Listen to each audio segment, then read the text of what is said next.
인생 공부 조경자. 봄비가 촉촉히 내리고 있는 새벽 공기. 맑고 상쾌하니 기분 좋게 눈이 떠여졌나 보다. 자고 일어나면 자연스럽게 화장실에서 시원하게 볼일을 보고 언제 어디서라도 책을 볼 수 있는 환경과 여건에 감사하다.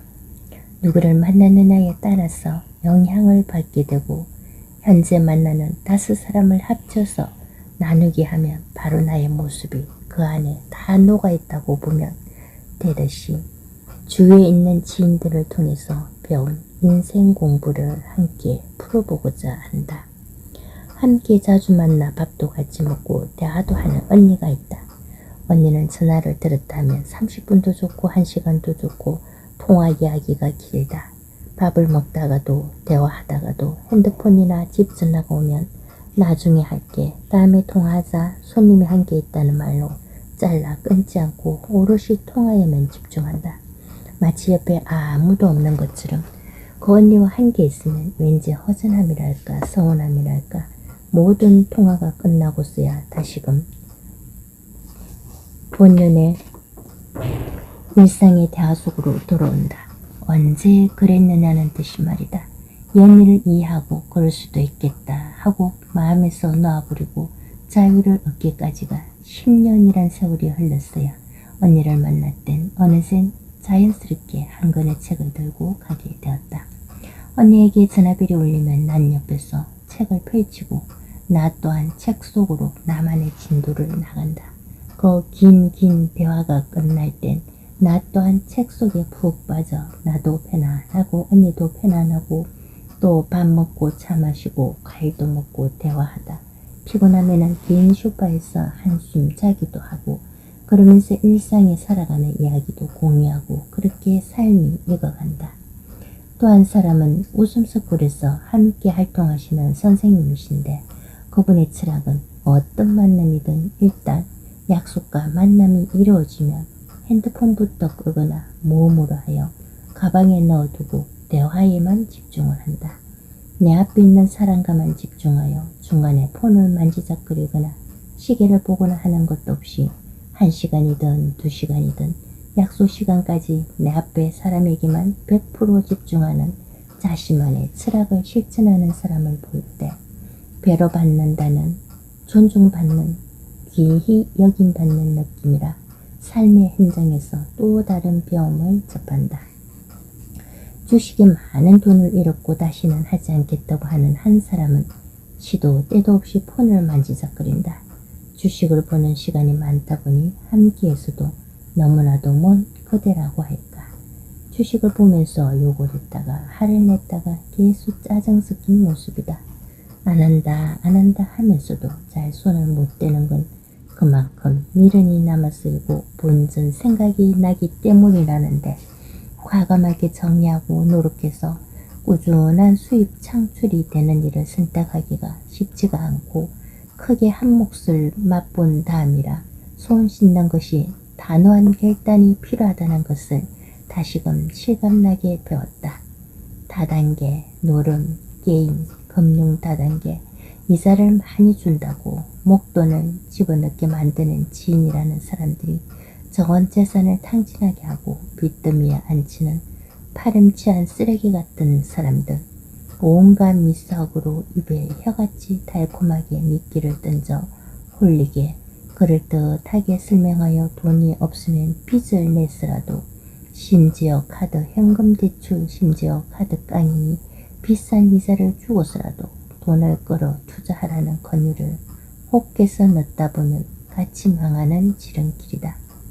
친분이 있으면 있을수록 원망이 커지고 죽어라 안 쓰고 안 먹고 아끼던 그 피같던 돈들을 고스란히 갖다 바친 끝에는 누구를 탓하지도 원망하지도 책임을 져주리는 그 누구도 하나도 없이 결국 그 모든 모진 어깨에 무거운 삶의 무게 책임은 혼자 짊어져야 했다.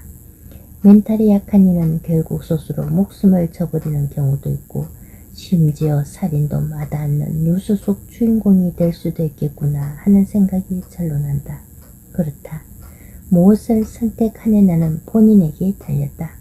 사기꾼에게 돈을 빌려주는 것도 그렇고 도둑이 훔쳐가는 것도 지키지 못한 본인의 탓도 있다고 볼 수 있다.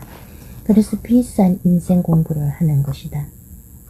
생명과 맞바꾸었다고 생각하라고 하는 짐도 있고 살아있으니 다 시간이 흐르면 해결될 테이니 힘내라는 짐도 있고 이자 없이 큰 돈을 빌려주면서 천천히 갚으라고 하는 고마운 지인도 있고 덕분에 더불어 살아가는 삶을 새 힘내어 살아낼 수 있는 것이다. 또 다른 지인은 어리석은 본인 책임이라며 계속해서 만날 때마다 무거운 짐을 한 겹 더 얹어주는 이도 있었다. 생각해서 하는 말이라고 따끔하게 충고해 주는 것이라고. 그리고 친구 중에는 너무 힘들어 돈 얘기를 할 때 동거래는 하지 말자 라며 과감하게 선을 그어버리는 이도 지나고 보니 다 나에게 씩씩하게 살아남을 수 있는 힘을 준 고마운 친구였구나 하는 생각도 들긴 한다.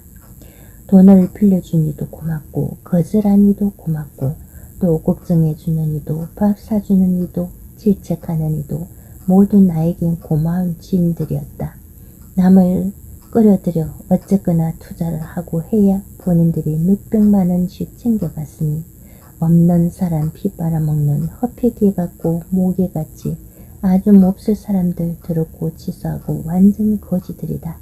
사기꾼 수법으로 투자하게끔 그물에 미끼에 혹해서 똥파리에 걸려들은 본인 잘못이 제일 크다고 할 수 있다. 남의 말에 투자해서는 안 된다. 돈은 은행을 믿어야지 은행과 거래를 해야 한다. 사기꾼들은 남은 힘들게 해놓고도 본인들은 아무렇지 않게 지들 할 짓은 다 하며 살더라는 것이다. 본인들이 얼마나 남들을 힘들게 한지도 모르고 지나가 보면 이 모든 것들이 욕심에서 벌어진 어리석은 선택을 한 것이다. 그래, 다 잘됐다. 거름망에서 걸러내는 작업, 인생 공부, 경제 공부 확실히 제대로 했다. 다시금 밑바닥에서 시작해야 하는 어리석은 아픔을 안고 일어서는데 데미지가 어마어마하게 크다고 할지라도 평범하고 소중한 한 계단 한 계단의 경제를 일구고 살아가는 행복을 찾았으니 이런 경험을 통하여 깨달은 것이 있다면 성실히 벌어 정직하게 벌어 잘 살아가는 평범한 삶이 최고로 고마운 나의 삶의 경제에서 자유로워집니다. 마음 편히 사는 것이 최고의 행복이더라. 남의 것을 부러워하지 말고 쉽게 큰 돈을 번다는 유혹에 빠지지도 말고 돈 빌려주고 사기꾼에게 떼이지도 말고 내 것은 내가 지킬 줄 아는 지혜로운 삶을 살아가는 것이 행복이다. 평범하게 사는 것이 고맙고 감사한 소중한 삶이라는 것을 다시금 실감을 하고 뼛속 깊이 일상의 행복이 바로 천금과도 바꿀 수 없는 고귀한 삶이라는 것을 엄청난 비싼 독립금을 내고서야 배운 인생 공부였다. 비오는 개수만큼 행복한 부자, 조경자로 살아갈 수 있어 감사하고 감사하다.